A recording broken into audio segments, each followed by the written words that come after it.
নমস্কাৰ অংকুৰিত অসম চাই থকাৰ বাবে ধন্যবাদ। মাৰ্চ মাহৰ খেতিৰে সলনি হ'ব কৃষকৰ ভাগ্য। মাৰ্চ মাহত কোনবোৰ পাচলিৰ খেতি কৰিলে অধিক লাভৱান হ'ব আমাৰ কৃষকসকল। বসন্তৰ আগমনৰ লগে লগে অসমৰ কৃষি খণ্ডলৈ আহিছে ব্যস্ততা। মাৰ্চ মাহৰ এই সময়ছোৱা গ্ৰীষ্মকালীন পাচলি খেতিৰ বাবে আটাইতকৈ উপযুক্ত সময়। এই সময়ছোৱাত বিশেষকৈ লতাজাতীয় পাচলি যেনে তিতাকেৰেলা, ভোল, জিকা, ধুন্দুলি খেতি কৰিলে কৃষকসকল লাভৱান হ'ব পাৰে। ইয়াৰ উপৰিও বজাৰত 12 মাহত চাহিদা থকা জিকা আৰু ভাতকেৰেলাৰ বাবেও এইটোৱে সঠিক সময়। এই পাচলিসমূহ ৰোপণৰ 45ৰ পৰা 60 দিনৰ ভিতৰতে কৃষকসকলে বজাৰত বিক্ৰীৰ বাবে উলিয়াই দিব পাৰে।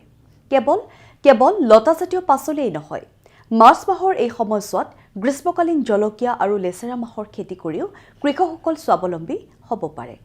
অৱশ্যে বৰষুণৰ ফলত যাতে পথাৰত পানী জমা নহয় তাৰ বাবে জলসিঞ্চন আৰু নলাৰ সুব্যৱস্থা কৰাটো বাধ্যতামূলক।